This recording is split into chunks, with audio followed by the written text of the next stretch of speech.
Discover modern-day China by feeling the pulse of its economic, cultural, and social evolutions. This is Beijing 10:08 a.m. Discover Plus Radio, a division of China Radio International. This is CRI News. I'm Paul James. The death toll from twin bombings in downtown Baghdad has now risen to 27, with over 90 others wounded. First attack taking place Monday morning when a suicide bomber detonated his explosive vest near a local square. The other blast involving a roadside bomb. So far, no group has claimed responsibility for the attacks. Philippine authorities have evacuated more than 12,000 people from around the Mayon volcano in the province of Albay, in the eastern central region of the country. Seismic researchers in the Philippines raising the alert level around the volcano, warning an eruption is possible within weeks or even days.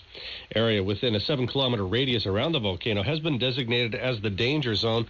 The Mayon volcano, a popular tourist destination, which is located on the southern tip of the Philippine main island of Luzon. 51 eruptions of the volcano have been recorded over the past 400 years or so.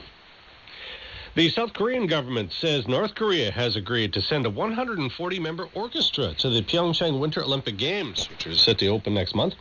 The agreement comes after delegates from the two countries held working-level talks earlier on Monday. During the Olympics and Paralympics, the art group will hold concerts in South Korea's capital, Seoul, and near Pyeongchang. During the bilateral talks on Monday, North Korea also offering to hold a new round of vice ministerial meetings on Wednesday. North Korea's official media saying the country hopes the talks can lead to an end of military confrontations on the Korean peninsula. The Indonesian Stock Exchange now resuming operations after part of its building collapsed on Monday, injuring several people. A mezzanine floor above the main lobby collapsing around noon local time after morning trading had closed. It's unclear what caused the collapse. The same building was the target of a suicide bombing in 2000. However, local authorities have so far ruled out terrorism as the cause of Monday's collapse. China's Foreign Minister Wang Yi holding talks and attending a joint news conference with his Angolan counterpart Manuel Augusto. As part of the meeting, Wang Yi rebuking claims that the Chinese side is financing and increasing the debt burden of Africa. In his response, Wang Yi saying that China's assistance meets the real needs of Africa. He again noted that China never attaches political conditions to any of its foreign assistance. He suggested that African countries and people are the best qualified to speak about their cooperation with China and to decide who is their most reliable partner. An Iranian oil tanker that collided with a cargo ship over a week ago has now sunk in the East China Sea. China's Ministry of Transportation says the vessel sank just before 5 p.m. on Sunday. 10-square-kilometer oil slick can be seen in the area.